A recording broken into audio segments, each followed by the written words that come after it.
Lalu kula nu sakniki mikir, kados masalah pilpres, masalah pilkada, pileg, pemilu legislatif kula mikir. Sebetulnya PR-nya kiai itu gampang. Mesti diridani pangeran itu gampang. Bikin pola pikir masyarakat itu sehat itu saja. Sampai ndak harus takyin menyatakan dukung si A atau apa si B. Kula nu angger tahajud ngrasa dosa mbek pangeran ngeten. Sistem yang tidak bisa kita tentang ning akhir zaman itu kan sistem demokrasi. Di mana satu orang satu suara.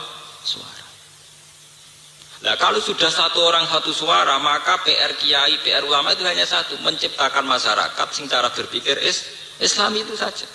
Karena dengan berpikir Islami, maka pilihan itu akan dijatuhkan pada calon yang lebih dekat dengan aturan Islam. Ya saat ini ngeten, ini contoh paling gampang ya. Kalau sistem demokrasi kan satu orang satu suara. Misalnya jumlah lonte di Indonesia 50 juta, jumlah santri 20 juta, itu menang di kira-kira. Misalnya jumlah maling itu 50 juta, jumlah wong soleh 20 juta, menang partai malik. Karena sistem demokrasi suara lonte yo sitok, suara maling yo sitok, suara koruptor yo sitok, suara santri yo apa? Sitok. Berarti untuk kompetisi ini sebanyak mungkin kita menciptakan santri berpikir Islami, masyarakat berpikir Islami, sehingga suaranya dia akan diberikan pada calon yang Islami. Mungkin sampean iso bayangno, misalnya sampean calon DPRD Surabaya, ada sering kampanye ngeritik doli, mesti ngomong ramilah gue. Pokoknya ada kampanye, wah kalau saya menang saya tutup, wah mesti diceng. Wah, ya sama. Misalnya orang calon presiden atau wakil presiden terkenal anti tahlil, wah serasido, orang apa? Resiko. Mergo resiko ngadepi kaum nanti. Ada sing buat tahlil ora kok ora tahu anti tahlil. Nah, sebetulnya dengan sistem demokrasi ini kan kompetisi terbuka.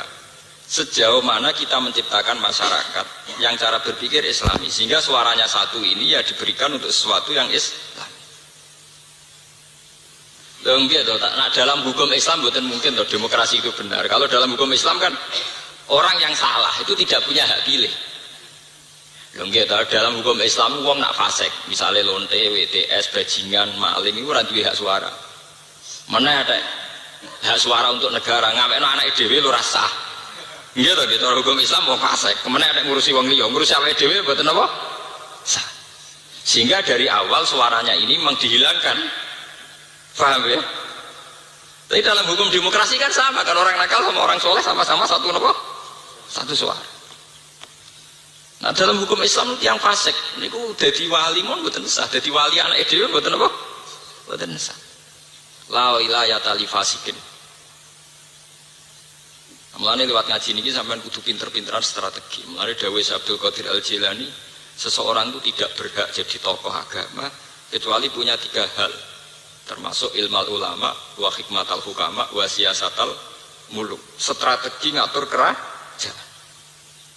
Gitu, dawuh Abdul Qadir termasuk ulama itu harus punya siyasatal muluk, ilmal ulama, wa hikmatal hukama. Nomor 3 wa siyasatal muluk, strategi kerajaan. Jadi wow, sampean bayangkan, nah anak Cina lagi lahir di deposito 10 juta, kemudian pas puber wis duwe aset 100 juta. Uang puber di aset 100 juta, merga ini kira-kira lah itu cek iso mlaku dangak. Mbok gawe koperasi bangkrut, gawe toko pinggir terminal itu cek iso dangak. Sing anak iki iso lagi lahir wis diutang, uripe dititipno wong pas puber. Kok dangak? Takok piye ana peluang ta ora ning Malaysia? Pabrik sing kowe kerja aku mlebu oleh ta ora? Artinya bisa kamu bayangkan kompetisinya ini terus kayak apa? Padahal anak ini yang kita adu berkompetisi dengan ini. Umpamanya ciri agama itu berkompetisi, fastabiqul khairat.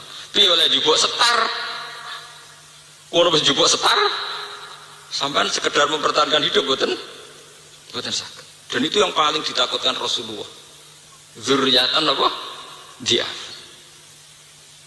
Mulanya ayat ini harus populer bahwa Quran itu takut sekali ada generasi sing zurriyatan apa? Dia. Jadi lewat ngaji ini sampean mungkin langsung dipenggali, terutama sing badhe kawin-kawin, sing wis kecelakaan, wis sing sudah baleni. Kita harus, apalagi sekarang itu semuanya mudah. arek butuh tirakat. Wong tirakat mboten kudu sampean poso niku mboten nggih. Misale sampean biasa marung boros gak boros mergo demi anaknya. Misalnya di duit 2 juta kena gue gaya tuku HP merek utawa tuku sarung merek demi anaknya bu investasi kan mudah sebetulnya mudah kan? Ciri agama itu mudah yuridu wa bikumul yusra. Kados kula ngeten iki mun gak ada anak kali kula niku mboten sugih omah kula niku rapi tapi pirang-pirang mergo tak pikir-pikir sampeyan anakku melarat minimal di omah kula di omah 3 4 ya ora ono sing apik tapi akeh kepikiran kula anak-anakku 4 itu sitok-sitok. Jadi nak neng-nengan wis pokoke rasa omah kan bisa delian. Tapi ini penting karena bagi saya jangan sampai nanti anak saya pas latihan dakwah, latihan nyai masih berkutat urusan keluarga. Kita bukan karena materialistik atau kapitalistik boten. Pertimbangan kita agama. Pertimbangan kita apa? Agama. Dan ini yang harus diperhatikan para santri. Kalau ngaji ini bukan main-main, saya bertanggung jawab di depan Tuhan. Sampai pentingnya omah. Kenapa saya seneng gawe omah? Ini pentingnya omah. Sahabat Ansor itu dilem Allah ora krana imane. Sing didhisikno masalah gawe omah. Itu disebut ning Quran walladzina tabawwa'ud dara wal iman. Tenggene surat Hasr, surat sahabat itu dilem Allah, sahabat Ansor itu dilem Allah napa? Sahabat sing apik ku sapa? Walladzina lan wong akeh tabawwa'u kang menyediakan sahabat dara ing omah. Lagi wal iman lan iman. Walladzina tabawwa'ud dara wal iman yuhibbuna man hajara ilaihim. Ya niku ceritane sahabin Pidina. Niku wonten 70 sahabat Ansor sing pas musim haji ketemu Kanjeng Nabi. Ya Rasulullah timbang jenengan ning Mekah disio-sio pindah mawon teng Madinah. Apa yang dilakukan sahabat Ansor pertama kali? Yaiku nyediakno jatah omah yang nanti dihuni Rasulullah dan para sahabat muhajir. Sampai Quran ngelem sahabat Ansor jenis tabawa'ud dar. Kuwi iso bayangno Nabi misalnya dakwah ngisor kali, ngisor jembatan. Paham? Mulane kula lewat ayat niku seneng kula gawe omah. Tapi mboten kula niati kedonyan, anggap saja itu sarana perjuangan. Jika masalah rumah selesai, paling tidak anak kita saat puber, saat beranjak dewasa, pikirannya wis dakwah. Coba ustaz-ustaz ning desa iku pikirane dakwah banter omah numpang. Kok nak rapat aja ning omahku. Nak mertamu aja jam sakmene pas ono IP-ku ono mertuaku. Waduh. Ape rapate pelaturane pirang-pirang. Lah numpang ya. Resikone wong numpang kan kakean pelaturan nggih. Nak dolan aja yamine pas iku mertuaku ning omah. Ya aja yamine pas IP-ku nyetel di TV. Ora lara. Jajal om dhewe. Gawe rapat nanti jam 2 bengi sampai subuh sing wani lara iso omahe. Itu hebatnya Quran. Sebab itu sampai Madinah itu disebut Darul Hijrah. Omah itu. Mergo istilah omah itu yang dipakai Quran tabawa'ud dar wal iman. Nah kita sekarang itu lemah sekali. Kita orang soleh itu lemah sekali. Mondok tanpa visi, nyai tanpa visi. Mbah sak mlakune, piye meneh disi-disi yo ngene. Sak mlakune. Iya, sak mlakune itu memang enggak apa-apa, tapi urusannya kedzaliman ini berjalan secara cepat. Paham ya? Kesalehannya tidak cepat. Yo kalah. Nak kalah kita disalahno pangeran, mergo kalah kompetisi. Lho riyen sampean tak ceritani, ini kula cerita iki khas seorang alim, kula cerita. Sahabat riyen saking kuatire setiap saat perang karena kondisi nopo perang niku turu mawon pinggire pedang sing sahabat marat-marat itu nak tenggalep nganggur itu gawe panah sehingga setiap kali ada instruksi perang dari Nabi itu mereka minimal duwe 20 anak panah karena setiap kali ada kondisi emergensi darurat perang ora kok wis melarat terus turu karwane kok nanti ngongkon perang pas kowe camuk lagi gawe panah wong kafir wis panah ya kowe lagi gawe karek barek manah. Itu saking hebatnya sahabat. Jadi sahabat itu luar biasa dalam berkompetisi kebaikan luar biasa. Mereka siaga betul. Sebab itu Allah gadah sunnah. Setiap kebaikan disebut di Quran dengan redaksi wasari'u fastabiku. Wasari'u lan gegancangono sira kabeh. Musara'ah artinya alon-alon asal kelakon apa gegancangan cepet-cepetan. Cepet-cepetan. Fastaku maka berlomba-lombalah. Tidak ada di Quran yang menyuruh beliau betul nanti. Semua bentuk kebaikan dengan si wasari'u, fastabiku, fafirru ilallah, firar melayu nama melaku, melayu. Nah kita mboten, senengane duwe filosofi alon-alon asal napa? Kelakuan. Wah sing dolim buah antar. Yo keyok. Masuk adat-adat, tapi kalau mboten kampanye lebih cepat lebih baik mboten.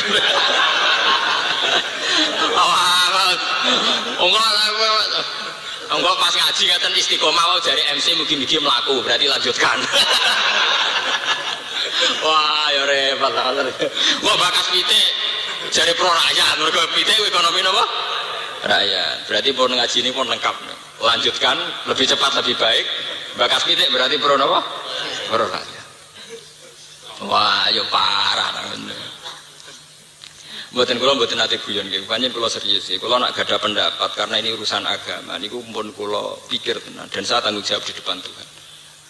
Kula tokoh panutan kula ini Imam Bukhari. Imam Bukhari itu satu hadis itu disolati 2 rakaat saking takutnya kalau hadis itu dhaif atau maudhu. Padahal beliau sudah melakukan cek and recheck. Secara ilmu jarhu wa ta'dil sudah dicek. Tapi awas semanten masih disolati. Saya juga sama. Mungkin tidak se-ekstrim Imam Bukhari, tapi saya kalau punya pendapat untuk agama itu pasti saya istikharah. Karena ini masalah agama, tanggung jawab saya di depan Allah. Nah, ini ngarepe sampean paling banter sampean kecewa terus rasa seneng kula iku sepele. Ora sepele banget. Ora disenengi wong biasa, disenengi napa? Biasa. Lonte sing seneng akeh mau nek kiai. Nah, kula niku dalil kula sederhana. Kowe dadi lonte ya ana sing seneng ana sing gedeng, dadi kiai ya ana sing seneng ana sing gedeng. Regane urip. Maling gak maling, sing nulung ya akeh kok piye. Dene yo duwe ikatan. Maling dhewean yo ora iso. Paham ini perlu kula aturaken bahwa kesalehan itu harus kuat. Karena semua redaksi kesalehan teng Quran itu ndak ada sing alon-alon asal kelakon. Semuanya dengan redaksi wasari'u, fafirru, fastabiku. Ndak ada yang bahasa kon mlaku mboten. Fafirru ilallah. Kanjeng Nabi itu hadis-hadis yang ngoten al-firor ya ibadah ayo lari. Karena kebaikan sekali kalah setar, kalah kompetisi akan kelindas dengan kebatilan. Kalau tak cerita ini tak hadis bin Iman. Kalau tak hadis bin Iman. Kalau niku duwe jamaah kathah. Sebagian mereka orang kaya. Nggih sebagian mereka orang kaya sing duwe miliaran. Nanti tanglet kula, Pak Bah, saya ini orang kaya, punya uang 1 miliar. Itu menurut Pak Bah dipakai apa?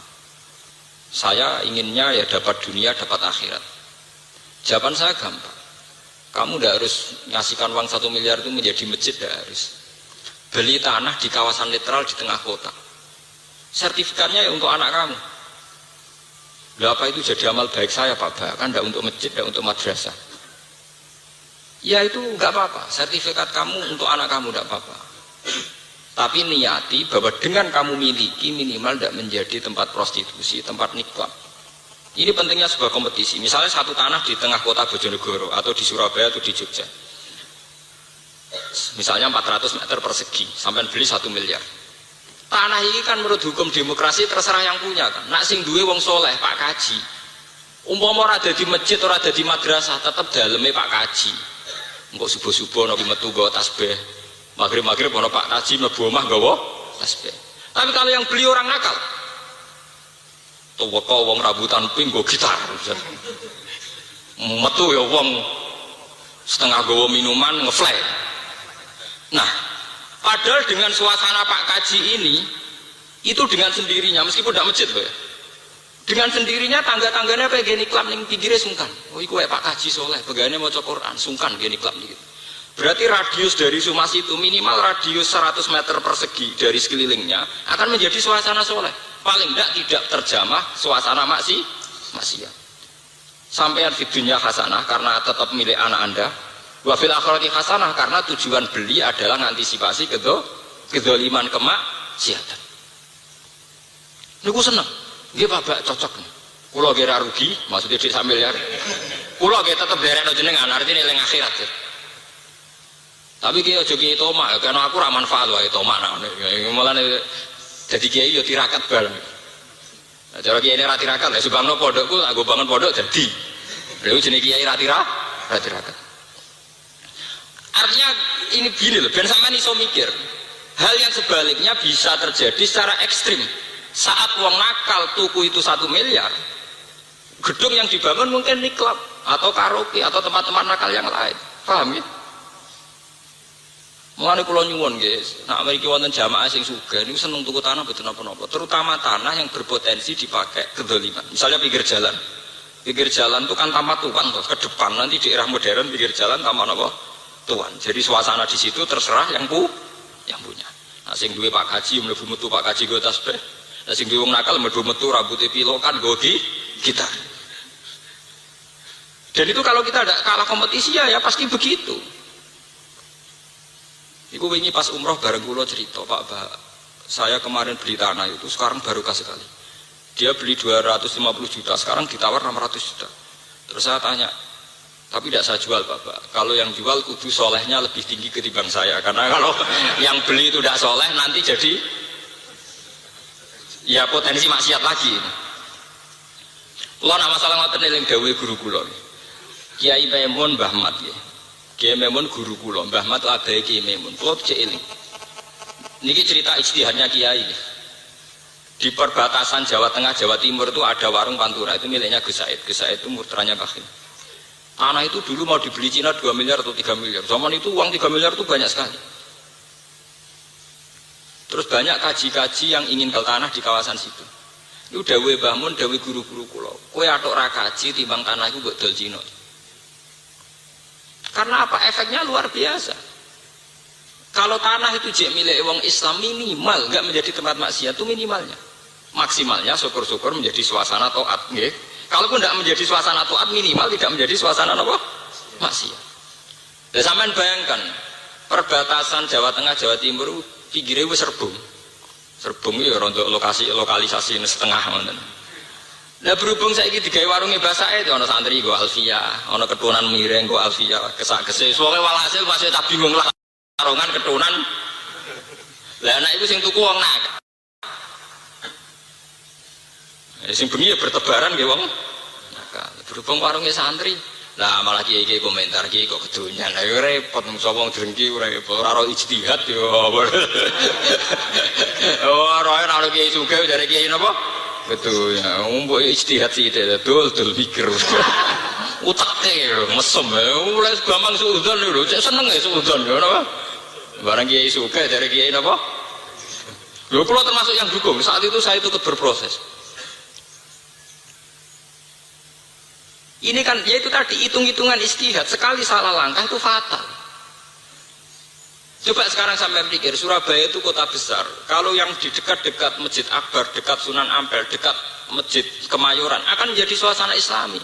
Sama yang dekat Doli juga akan menjadi penjualan kondom, obat kuat dan sebagainya. Karena cepat-cepatan kompetisi, cepat-cepatan membuat suasana. Coba kalau misalnya desa sini ada kelompok ngaji gini, wong go jalalan ku asing. Mergo biasa ana wong nggawa tafsir, nggawa kitab. Misale ning kene ku ana wong sugih nakal, misale. Terus dia ini suasana nggawa gitar, tiap sore ana cah gitaran. Suwe-suwe sing nggawa kitab sing isin. Mergo kalah kuat mek kelompok sing nggawa apa? Gitar. Tapi nanti yang nggawa kitab oleh kuat sing nggawa gitar sing isin. Itu disi-disian kompetisi. Saya punya santri di Jogja, di perkampungan orang nakal. Diambil yang sugih. Gus saya itu punya uang 500 juta. Saya itu udah alim, tapi saya seneng jenengan. Cara jenengan dipakai apa? Ki gawe pondok putri. Lah kula ora kiai kon gawe pondok putri. Tapi ana syaratnya kudu mewah. Nah elek haram. Nah terus fatwa, nah elek napa? Haram. Lah terus tujuannya apa, Gus? Ngene. Pondok putri radiusnya iku 200 meter persegi, sing sitok tak ada kok pol kulon, sing sitok tak ada kok pol wetan. Nah tujuannya apa? Wes pokoknya anut, pokoknya nak dadi lagi tak kok meneh tujuannya apa? Mun dadi kondo. Terus kalau ceritanya, sampean gak kudu ngalim. Sementing mbak-mbak yang sudah jilbaban itu kalau pagi ngaji di Pondok Timur, sorenya di Pondok Barat atau sebaliknya. Sehingga di kawasan situ terbiasa uang melaku jilbaban nutupi aurat. Ini harus menjadi suasana. Jangan sampai suasana diambil alih sing kulino liwat wong katokan cekak, blodor ketok payudarane. Karena ini efek sosialnya luar biasa. Kalau suasana nakal lebih cepat, sing jilbaban sing izin, Nak suasana jilbaban lebih cepat. Sing glodor isin ini hukum sosial. Dulu mandi tenan, saat ini pun berjalan 2 tahun mandi. Akhirnya sing biasa karo antika minimal celana isin mergo kan kontrasin teman, mosok wong jilbaban dijejeri wong apa? Karo antika. Lah nek celana rada mirip to gak jumplang teman-teman. Ini pentingnya kompetisi. Ya, pentingnya kompetisi. Tapi buatan kampanye loh, kalau sama lebih cepat, lebih baik, buatan. Artinya semua redaksi Quran tentang kebaikan itu pasti dengan redaksi fastabiqul khairat, fafirru ilallah, wasa ri'u. Semuanya bentuk cepat-cepat, firor.